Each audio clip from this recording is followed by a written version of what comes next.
इस कहानी को जरा गौर से सुनिएगा, क्योंकि ये कहानी आपकी जिंदगी बदलने वाली है।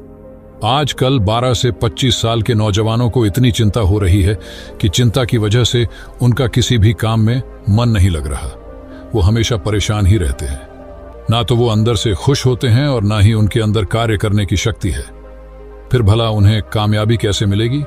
वो अपनी मंजिल तक कैसे पहुंचेंगे? एक समय की बात है, गौतम बुद्ध से उनके एक शिष्य ने एक बार पूछा कि महात्मा, क्या ऐसा संभव है जो मैं मेरे मन में सोचूं वो सारी चीजें अपने आप मुझे मिलना शुरू हो जाए? बुद्ध बोले, ऐसा संभव तो है, लेकिन क्या इसके लिए तुम ये 2 चीजें कर पाओगे? शिष्य बुद्ध से बोला, क्या सच में ऐसा संभव होता है? अगर हाँ तो महात्मा मुझ पर कृपा कर मुझे बताइए, ऐसा होना कैसे संभव है? मैं इसके लिए कुछ भी करूंगा। बुद्ध शिष्य से बोले, तो सुनो, तुम अपने मन में जो चाहो वो तुम्हें मिलने लग जाए।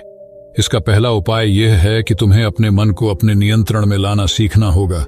जब तुम्हारा मन पूरी तरह से तुम्हारे काबू में आएगा, तब उस दिन तुम्हें अपनी मनचाही चीजें मिलना शुरू होंगी। शिष्य बुद्ध से बोला, लेकिन गुरुजी, मन को वश में कैसे लाया जाता है और इस समस्या का दूसरा उपाय क्या है? बुद्ध शिष्य से कहते हैं, मन को वश में लाने का सबसे पहला और महत्वपूर्ण उपाय अपनी इंद्रियों को संयमित करना होता है। तुम्हारे 5 इंद्रियां जब तुम्हारे वश में होंगी, तभी तुम अपने मन को वश में करने में कामयाब हो पाओगे। शिष्य कहता है गुरुदेव, आप कहते हो कि इंद्रियों को काबू में करने से हमारा मन हमारे काबू में आएगा और फिर जो मैं मेरे मन में सोचूं वो चीज मुझे मिलने लगेगी। लेकिन गुरुदेव, इंद्रियां तो मेरे काबू में हैं। मैं जैसे चाहूं वैसे अपने हाथों को, आंखों को या फिर पैरों को हिला सकता हूं। फिर मुझे जो चाहे वो चीजें क्यों नहीं मिल पाती? बुद्ध शिष्यों से कहते हैं, बालक, तुम अपने 5 इंद्रियों की क्रिया के बारे में अपने मन में विचार कर रहे हो, लेकिन अपने 5 इंद्रियों को अपने काबू में रखने का असली अर्थ यह है कि तुम्हें किसी भी भौतिक चीज का मोह न रहना। जब मनुष्य के मन के अंदर अलग अलग प्रकार के मोह उत्पादित होते हैं, तब उसका मन उन चीजों को देख दुखी होता है, जिस वजह से वो व्यर्थ की चिंता में फंसता चला जाता है। वहीं जिस इंसान का मन उसके काबू में होता है, ऐसा व्यक्ति किसी भी प्रकार के मन के छलावे में न फंसकर अपने लक्ष्य की ओर अग्रसर होता है, और वही व्यक्ति जीवन में आगे जाकर अपने लक्ष्य को पूरा कर जीवन में सफल बन पाता है। शिष्य कहता है, हे महात्मा, मन को वश में करने का सही उपाय क्या है? किस प्रकार मैं अपने मन को अपने वश में ला सकूंगा? और गुरुदेव, दूसरा उपाय क्या है जिससे मैं अपनी मनचाही चीजों को पा सकता हूं? बुद्ध शिष्य से कहते हैं, तुम्हें अगर अपने मन को वश में करने का उपाय पता करना है तो तुम सामने दिख रहे पेड़ के नीचे 1 महीना हर दिन 2 घंटों के लिए मौन रहकर ध्यान करना सीखो। जैसे ही तुम्हारे इन 30 दिनों का सफर खत्म होगा, वैसे ही तुम्हें अपने मन को काबू में करने का उपाय मिल जाएगा। जिस दिन तुम्हें अपने मन को काबू में करने का उपाय पूरी तरह से हो गया, उसी दिन से तुम अपने मन में जिस भी चीज का विचार करोगे, वही चीज तुम्हें प्राप्त होना शुरू होगी। अगर तब तुम पैसे के बारे में या फिर संसार में मौजूदा किसी भी चीज के बारे में अपने मन में विचार करते हो, तो वो विचार तुम्हें अपनी मनचाही चीज को प्राप्त करने में तुम्हारी मदद करेगा। पर इसके लिए तुम्हें अपने मन को वश में कर पाना अत्यंत जरूरी है। जब तुम अपने मन को वश में कर लोगे, तभी मैं तुम्हें दूसरे उपाय के बारे में बताऊंगा। शिष्य बुद्ध को प्रणाम कर कहता है, ये तो काफी आसान कार्य है। 1 महीना ही क्या, मैं 1 साल तक 2 घंटे उस पेड़ के नीचे बैठ सकता हूँ। आप मुझे आज्ञा दें, कल से ही मैं ध्यान में बैठने के लिए तैयार हूँ। बुद्ध शिष्य से बोले, ठीक है, तुम पहले 30 दिन उस पेड़ के नीचे मौन रहकर ध्यान करके दिखा दो, फिर हम आगे बात करेंगे। उस शिष्य को लगता है, गुरुदेव ने तो मुझे बहुत ही आसान कार्य सौंपा है, इसे तो मैं आसानता पूर्वक कर सकता हूँ। इसमें कौन सी बड़ी बात है? 1 महीना पैर के नीचे ध्यान ही तो लगाना है, इससे मैं आसानी से कर सकता हूँ। शिष्य दूसरे दिन गौतम बुद्ध को प्रणाम कर उस पेड़ के नीचे मौन रूप से बैठ गया। 3-4 दिन तक ऐसे ही चलता रहा। शिष्य हर दिन बुद्ध के पास जाता है, उनको प्रणाम करता और उस पेड़ के नीचे जाकर मौन रूप से ध्यान करना प्रारंभ करता। लेकिन जब 6ठे दिन रोज की तरह शिष्य उस पेड़ के नीचे बैठने गया, तब उस समय उसका मन बेकाबू होने लगता है। उसके मन में अलग अलग चीजों के विचार आना शुरू होते हैं। उसने अब तक जिस लोगों से बुरा बर्ताव किया, अपने साथ गुरुकुल में पढ़ रहे भाइयों को उसने हर बार कैसे मूर्ख बनाया और अपनी तारीफ करने के लिए गुरुजी को कब कब झूठ बोला, इन सारी बातों के विचार उसके मन में उत्पादित होने लगे, जिससे उसका पूरी तरह ध्यान में मन लगना बहुत ही मुश्किल होने लगा। थोड़े दिन बीते आज उस शिष्य का मौन रहकर ध्यान करने का 17वां दिवस था, लेकिन उसके मन में बार बार आते हुए गलत विचार उसे ध्यान को ठीक से करने नहीं दे रहे थे। इसके लिए उसने मन में निर्णय किया, मैं इस समस्या का हल गुरुदेव से पूछता हूं, उन्हें इसका हल जरूर पता होगा।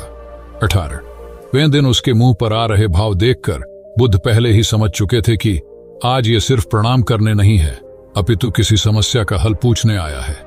शिष्य बुद्ध के पास जाता है और कहता है, ही महात्मा, आपके बताए अनुसार मैं हर रोज 17 दिनों से उस पैर के नीचे ध्यान लगाने बैठ जाता हूँ। शुरुआती दिनों में मैं जब ध्यान लगाने बैठता था, जब मेरा मन पूरी तरह लगता था, लेकिन अब उस पैर के नीचे जब मैं अपना ध्यान लगाने बैठ जाता हूं तब मेरा ध्यान अच्छे से नहीं लग पाता।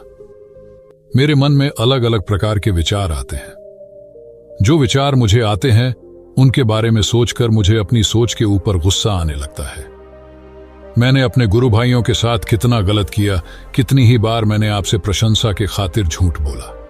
इन सभी गलत और विचार मुझे अंदर से दुखी करते हैं और मेरा ध्यान टूट जाता है। मैं सोचने लगता हूं कि मैं कितना गलत था, जिसकी वजह से मेरा ध्यान पर मन लगना तो दूर में ध्यान करते समय इन्हीं विचारों से जूझता रहता हूं। है महात्मा, मुझ पर कृपा करें और मुझे इन गलत विचारों को अपने मन से पूरी तरह खत्म करने में सहायता कीजिए।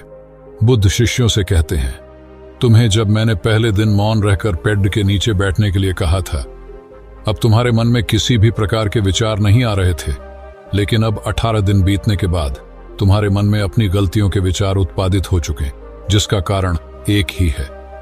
जब तुम अपने गुरु भाइयों के साथ मस्ती करते थे और सबको अपनी तारीफ करने के लिए झूठी कहानियां सुनाते थे, तब तुम शांत रह रहे अपने मन से बातें ना कर पाए। पूरे दिन गुरु भाइयों के सामने बढ़ावा करने में समय व्यतीत करते थे, लेकिन जब तुम अपने अंदर अपने मन से बातें करना प्रारंभ किया तो तुम्हें अपने आप ही अपनी गलतियों के बारे में विचार आने शुरू हुए, जिसका कारण एक ही है। व्यक्ति अपने आप से किसी भी सवाल को पूछता नहीं है। लोग शांत रहकर खुद से बात करना पसंद नहीं करते और दूसरों से अपनी समस्याओं का हल पूछकर उदास होते हैं। जब इंसान अपनी किसी भी प्रकार की समस्या का हल शांत रहकर अपने आप से पूछता है, तब उस वक्त उस व्यक्ति की बुद्धि खुद ब खुद उस समस्या को हल करने का रास्ता उस इंसान को बताना शुरू करती है। जब तुम अपने आप से बातें करना प्रारंभ करते हो, तब तुम्हें खुद की अच्छाइयां और बुराइयां दोनों दिखना शुरू होती है, जिसका फायदा तुम्हें भविष्य में होना शुरू होता है। यानी जब तुम्हें अपनी गलतियां दिखती है, तब तुम उन पर शांति से काम कर अपने आप ही आगे बढ़ना शुरू कर देते हो। क्यों? जिस वजह से तुम अपने मन में जिस भी चीज को सोचते हो, उस चीज को प्राप्त करने का रास्ता तुम्हारी बुद्धि तुम्हें दिखाना शुरू कर दी है। बौद्ध कहते हैं, इसलिए मैंने पहले ही दिन तुम्हें बताया था, जैसे जैसे तुम शांत रहकर अपने मन से विचार करना शुरू करोगे, वैसे वैसे तुम्हें अपनी मन चाहे चीजें मिलना प्रारंभ होंगी।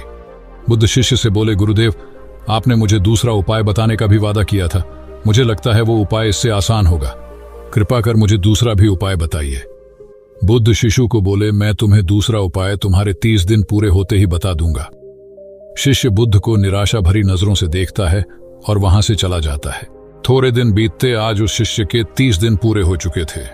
शिष्य बुद्ध के पास चला जाता है और बुद्ध से पूछता है गुरुदेव, मुझे मेरा मन इतना हल्का क्यों लग रहा है? आज मेरे मन में पहले से कम विचार आते हैं और मेरे मन में किसी चीज को प्राप्त करने का मोह भी नहीं है। लेकिन गुरुदेव, दूसरा उपाय क्या था जिसे आपने उस दिन नहीं बताया? बुद्ध शिष्यों से कहते हैं, दूसरा उपाय था ही नहीं, बस मैंने तुम्हें इसलिए दूसरे उपाय के बारे में बताया था क्योंकि तुम ध्यान के इस 30 दिन में भटक ना जाओ। तुम अपने ध्यान के इन दिनों पूरी तरह से खत्म कर पाओ, जिससे तुम्हें अपने अंदर की आवाज को पहचानने में मदद हो और तुम जान सको कि ऐसा संभव जरूर है कि जो तुम चाहो वो तुम्हें मिल सकता है। लेकिन अपने मन को वश में करने के बाद इसके रास्ते और भी ज्यादा आसान हो जाते हैं। इसलिए इंसान का मन अगर उसके वश में हो तो वो अपनी मनचाही चीज को प्राप्त करने में समर्थ रहता है। वो कहते हैं ना, मन के जीते जीत और मन के हारे हार। इसलिए मन को काबू में करना सीखो, शांत रहो, हर दिन ध्यान करो, एक्सरसाइज करो, तभी तुम्हारे दिनचर्या बदलेगी। जब तक तुम अपने मन को शांत नहीं कर लेते, तब तक तुम जीवन में कुछ भी नहीं पा सकते। कुछ पाने के लिए मन का शांत होना जरूरी है और तब तुमको हर वो चीज मिलेंगे जो तुम सोचोगे। दोस्तों, गौतम बुद्ध की इस कहानी को आप अपने परिवार या मित्रों के साथ शेयर करके उन्हें भी बुद्ध के ज्ञान से अवगत करा सकते हैं। बाकी अगर ये कहानी आपको अच्छी लगी हो तो इस वीडियो को लाइक करें।